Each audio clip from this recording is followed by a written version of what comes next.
Hello, everyone. I don't know how much time I have until I meet it again.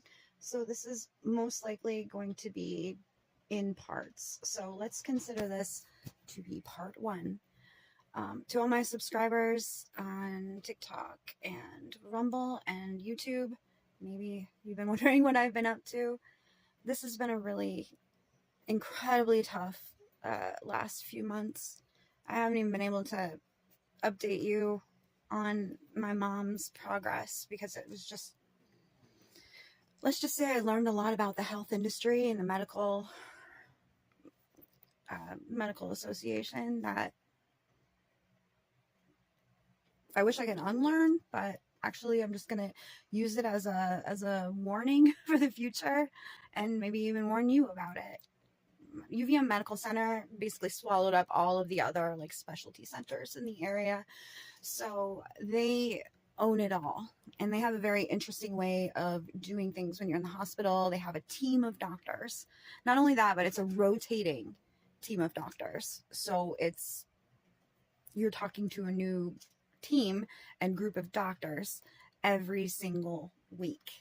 And my mom, because of the infection that she caught when she was at Burlington Rehab, she went into UVM because she had a 102 or 3 degree fever. And for a doctor's appointment, she had only been home for a day and a half.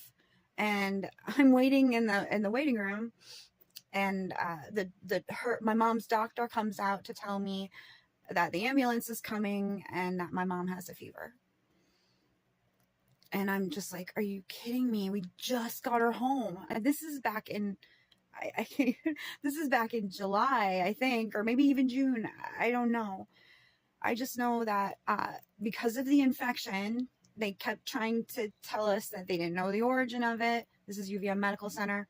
So they wanted to take the shunt out of her head that she has for the hydrocephalus that we got put into her head.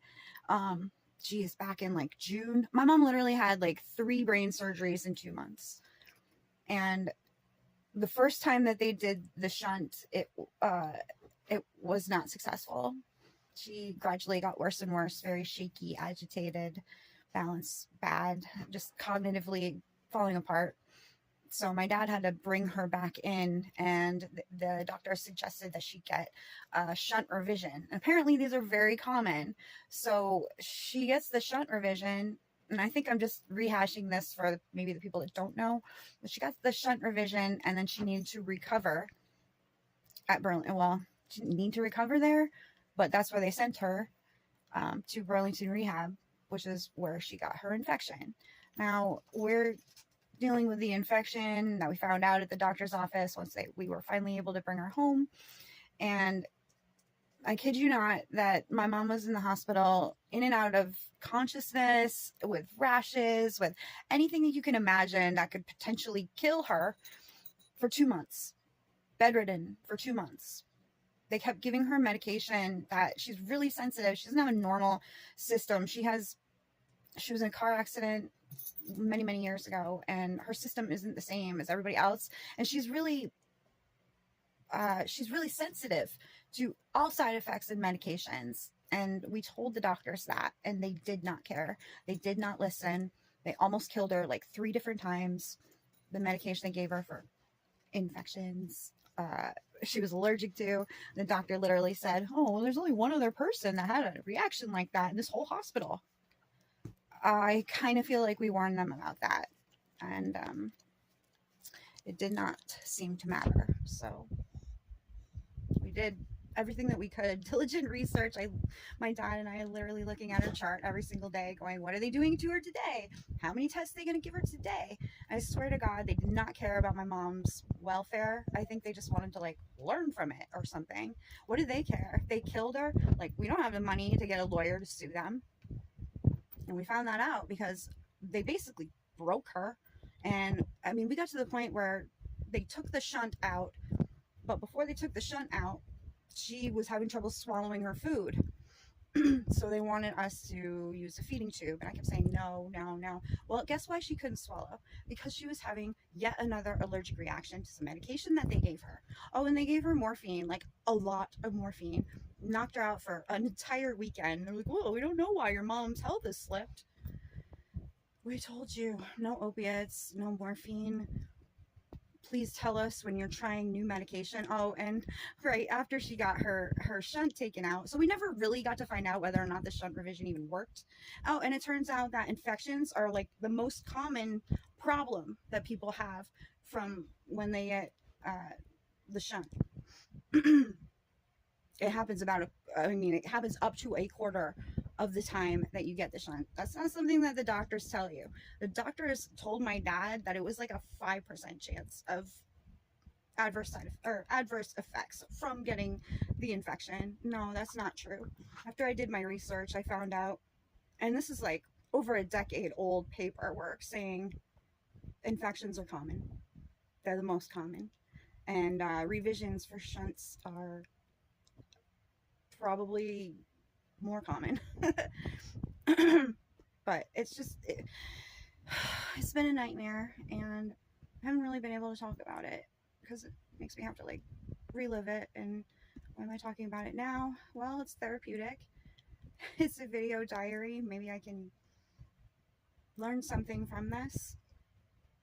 Like, don't ever go to UVM if you have an infection and you're sensitive to side effects, because I guess they'll almost kill you unless your family is like adamant, your advocate, always looking at your charts, always having your back, always having to call whoever the doctor was that was that week's head doctor, or whoever the nurse was that talks to the doctor, because it's really hard to get a hold of the doctors, let me tell you. You usually talk to the nurse, and then the nurse tells the doctor to call you. It's been really hard. But I just want to say before I move on to part 2, my mom is home now. She's been home for, it'll be 2 weeks on Friday. And she went through that whole ordeal in the hospital, so then she had to go to another rehab place, and we made sure we looked at where she was going before we said okay.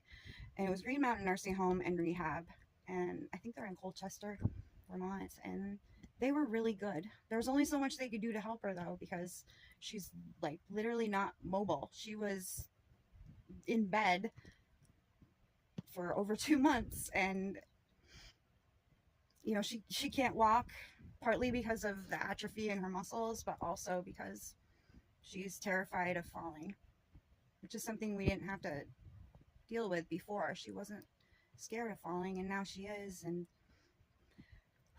I got lots more to tell you, but if it's a little while until I leave another video, you know why. I am not a morning person. I'm having to get up at 7 in the morning, make sure that she's up and dressed and gone to the bathroom. Okay. And gone to the bathroom, and breakfast. I made a lot of breakfast the last couple of weeks. Yeah, I think I've learned how to make eggs like 5 different ways. I'm a boss at making eggs. All right, my dog's going crazy, so I'll see you next time.